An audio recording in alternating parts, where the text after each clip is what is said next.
From the station working for you, this is WRTV News at 5:30, streaming now.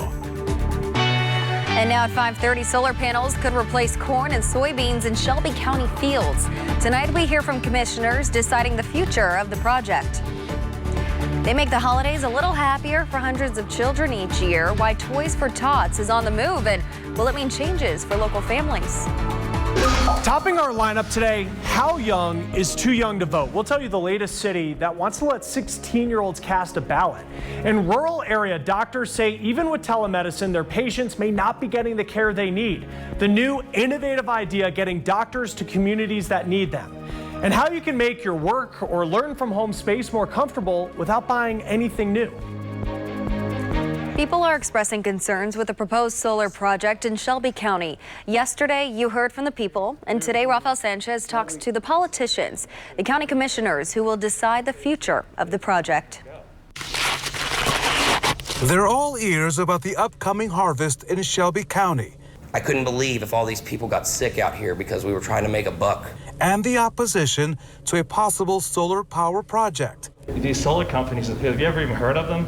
As quickly as they've come, they can go. These signs popping up while there's a quiet effort underway from the company known as S-Power to buy farmland to one day install solar panels. There's other options out there besides taking away prime farmland in Shelby County. Homeowners are mobilizing and taking their concerns to the Shelby County commissioners. Our driveway ordinance for Shelby County is 6 pages. But our solar ordinance for utility company coming in here is 4. This body of government will make the final decision on a current ordinance that some call weak for lacking details, especially on the enforcement of environmental, safety, and health rules. I have a personal preference that I don't want them, but I'm going to respect I'm not going to come on your farm, on your property, and tell you what you can or can't do.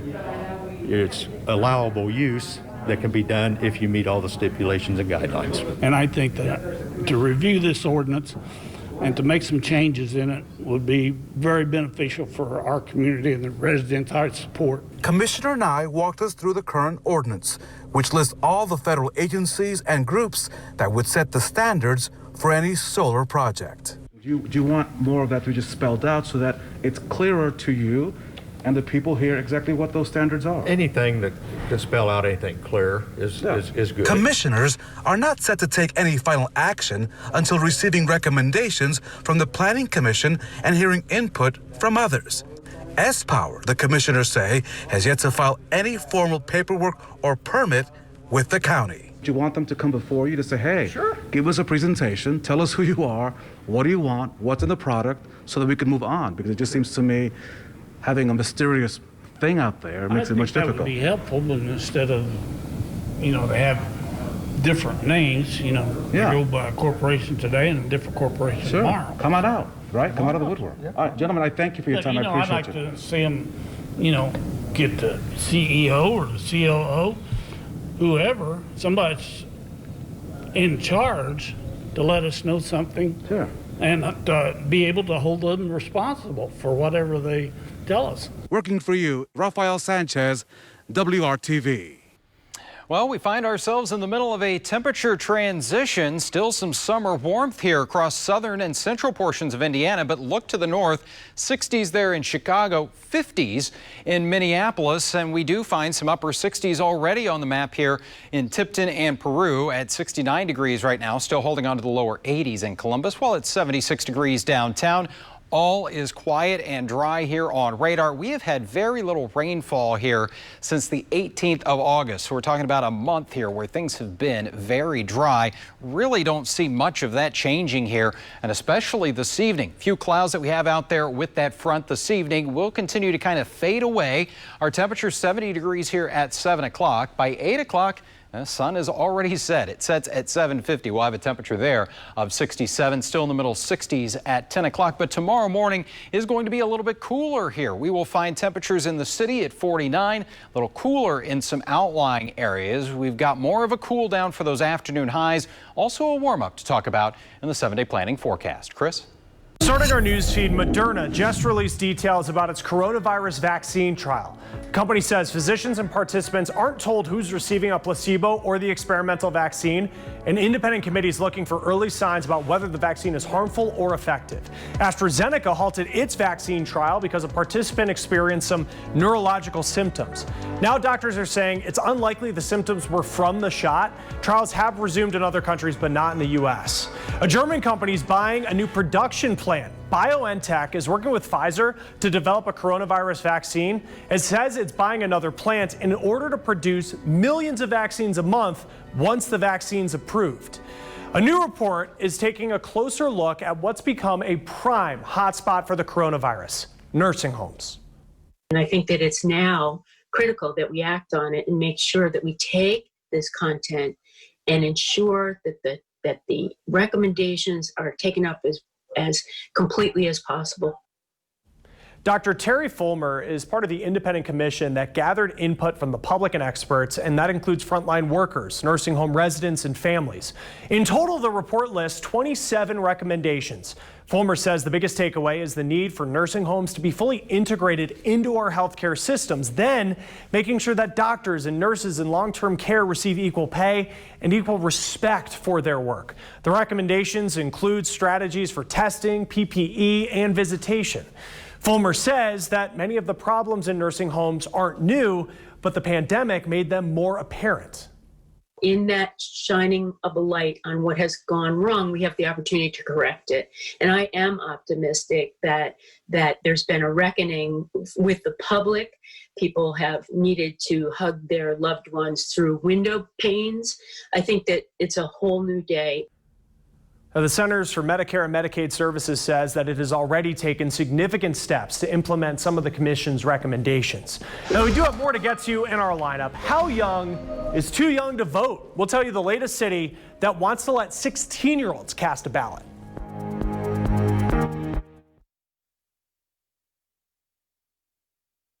San Francisco may be the next U.S. city to allow 16-year-olds to vote. It's a measure that will be on the ballot this November, and if passed, young people would be able to participate in local elections, which usually don't have high turnouts. They've seen that by extending voting rights to people of that age, they've actually increased the level of interest and attention in local politics among not only just those who are newly able to vote, but among their parents and wider communities as well. Now, critics question if teens are mature enough and educated enough to vote. Researchers in Austria, where the national voting age does start at 16, found that teens are not likely to be less educated or less motivated to participate. Now, the campaign Vote 16 USA says teens are not likely to make rushed or stressed decisions when it comes to voting. They say teens are more likely to be in a stable environment where they're surrounded by family, peers, and educators. The stable environment is a great time to establish the habit of voting, whereas at 18, on the other hand, most folks are in some sort of state of intense transition, whether that's joining the workforce, starting college, moving away from home, or going through some other sort of transition. Advocates say that this will help in creating a lifelong habit of voting.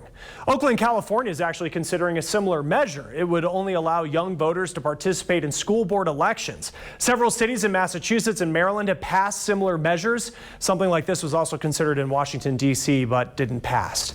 Now, next in our lineup, rural area doctors say even with telemedicine, their patients may not be getting the care they need. We have the new innovative idea that is getting doctors to the communities that need them.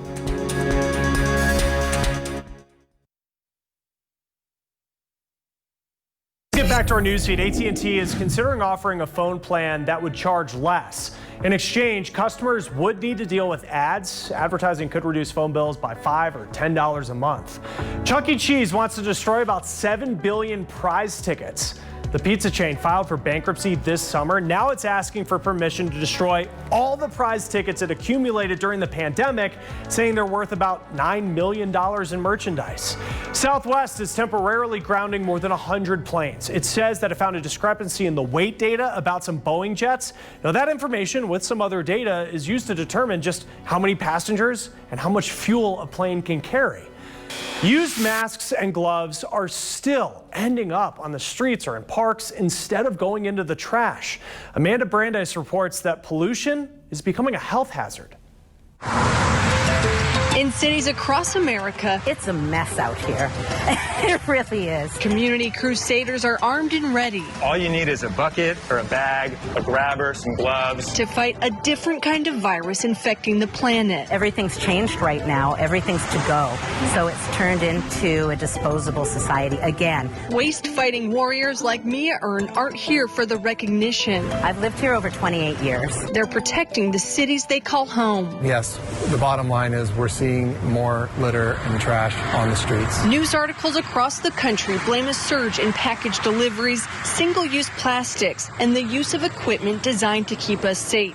Now sickening our waterways, parks, and neighborhoods. It's actually a whole new anomaly in our cleanups. We really didn't see them before. And mostly it's the disposable masks, which people think are paper. They're actually plastic. Eventually, they'll break down into microscopic pieces that will outlive us hundreds of years. And they can threaten wildlife and food supplies. I'm seeing masks and gloves everywhere.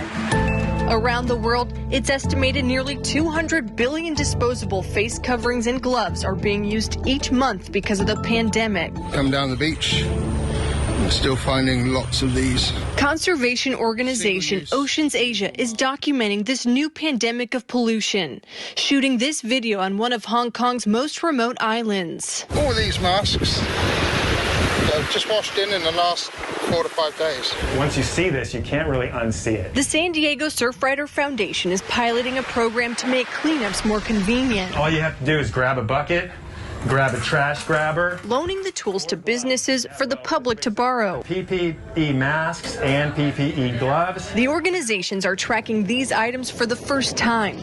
Over 90 countries are participating in a month-long cleaning effort, collecting data which could inform policy for products doing the most damage. Use reusable items, a reusable mask and reusable gloves. I mean, I understand that we have to wear them, but I don't understand why people can't dispose of them correctly. They say it'll take a global shift in thinking to heal Mother Earth from what some call this man-made sickness. I'm Amanda Brandeis reporting. The local Toys for Tots organization is making a big move, but don't worry, they'll still be around to help make Christmas dreams come true. After 3 years of setting up shop at Gleaner's Food Bank, Toys for Tots today moved into a new space at the Vincennes University Logistics Center in Plainfield. The move was necessary because Gleaner's needs more space to feed the hungry in central Indiana. And Toys for Tots needs to make sure they can keep pace with their mission, especially in this year of financial stress for so many families. This new opportunity allows us to get in a new facility, new volunteers, and a lot more warehouse space so we can organize the operation and make sure we get the toys to the families. Toys for Tots found the new space after they placed an ad in the Indianapolis Business Journal. Vincennes University answered the call. By the way, the Schneider Trucking moved them to the new location for free. Kyle? As we look out over Indianapolis on this Thursday evening, you see we've got some clouds and still the influence of some of that smoke from the western wildfires out there producing a little bit of haze. Our temperatures, they're kind of all over the place right now because we've had that cold front sliding through the area. Middle 70s in Indy, upper 60s in Kokomo and Bloomington, still in the lower 80s with some sunshine there. But you notice those winds starting to come out of a northerly direction around 10 to 15 miles per hour, bringing in some of that cooler air. In fact, by tomorrow morning, many areas are going to be down into the 40s. 47 for you in Lafayette and Muncie, 49 in the Greenwood area. So might need the jacket a little bit in the morning. Temperatures that will warm here as we go through the first half of the day, but still at lunchtime, it's only around 60 degrees. We'll find those afternoon numbers middle to upper 60s. So a little cool here for the middle of September. Fall getting a little bit of a jump start on us at 69 degrees for that high in Bloomington, 65 in Muncie, and 68 in Indianapolis. It's going to be sunny and dry tomorrow. And look at this, it's going to be dry right on into the middle of next week and likely beyond. It does set us up for a pretty nice weekend, though. 68 degrees on Saturday. We start a little bit of a warming trend here as we go into Sunday. We're back into the lower 70s. That 7-day planning forecast for you shows the warming trend and dry conditions continuing through next week. Highs are back around 80 degrees by Wednesday and Thursday. Chris? Nearly a dozen state treasurers are asking the makers of remdesivir to lower its price. Story tops our news feed. The drug has helped COVID patients recover faster. The full treatment costs between $2,300 and more than $3,000. Another group also called out Gilead for the pricing, saying that it costs between $1 and $12 to make a vial. Financial aid to airlines is running out, and there is pressure for a new government bailout just for them. The White House Chief of Staff suggests that it would save more than 30,000 jobs. Meanwhile, Congress hasn't been able to agree on any additional stimulus, and some consumer advocacy groups have called out airlines for taking taxpayer money but not issuing cash refunds for some flights. Meanwhile, Delta is staying afloat by raising billions in cash and using its loyalty program as collateral. United and American are doing the same thing with their mileage programs. Right now, there are 14 million people in this country without access to the internet. It's an especially sobering reality for rural communities. Now more than ever, they're depending on telemedicine to get health care. That's because of COVID. Chris Conti found an idea that could soon save lives by using technology to bring doctors wherever they're needed. The landscape is breathtaking. Where land and sky seem to shake hands. It's the place Kimberly Danforth calls home. I have been here my whole life. From the edge of Jackman, Maine, you can see Canada. 686 people live here. One of them was Kimberly's great-grandfather, who started this general store in 1950. When people come here, they come here to get away from it all. Getting away from it all, though, means sacrifice. Okay, let me just go put these out. Perhaps none more vital than access to an emergency room. You sign up to be further away from all of the things that everyone has easy access to when they live in a city. Time is one of those factors that we're always fighting against. As a rural paramedic, Nathan Yerkes is responsible for covering an area that's the size of the state of Rhode Island. The remote landscape here, the difficult terrain, and just its rural locality make it incredibly difficult to bring resources to the area. Getting patients to the emergency room is a 70-mile one-way trip. So in an effort to save time and lives, the ER is being brought here. I think it's one of those situations where what's old is new again. The idea is a critical access integrated paramedic program. Paramedics here are receiving more training in critical care. So this is just, we can establish intravenous medications through a pump. While at the same time being outfitted with tools like satellite internet and heart rate monitors that can send data wirelessly to a doctor anywhere. And with that new technology, paramedics can instantly connect to a doctor wherever they may end up taking a call.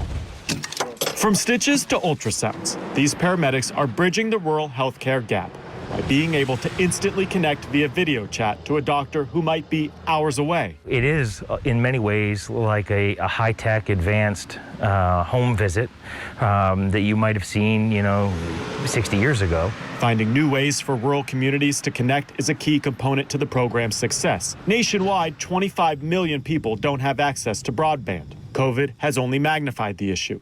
In Maine alone, 36,000 telehealth calls were made last month, up from 650 the same time last year, a 5,600% increase. This is Jackman, our tax map. Town manager Victoria Forkas pushed hard for the program. And we were actually, in a way, forced to initiate this new program earlier than anticipated because of COVID. I know it's a very small community. The whole thing is costing this community $450,000 a year to implement. Some of the money will come from a tax increase. No small feat in a town where the median income is just $29,000. But out here, the program has overwhelming support. What's the dollar amount on one of our neighbors' lives? Like, what's the cost of saving a community member? And it's priceless. The model that we're developing here is a model that's sustainable. Everybody should have access to health care. It just looks different. And a hope that the level of health care in rural America might one day rival the beauty of places like this. In Jackman, Maine, I'm Chris Conti. Finally, in our lineup, how you can make your work from home or your learn from home space more comfortable without buying anything new.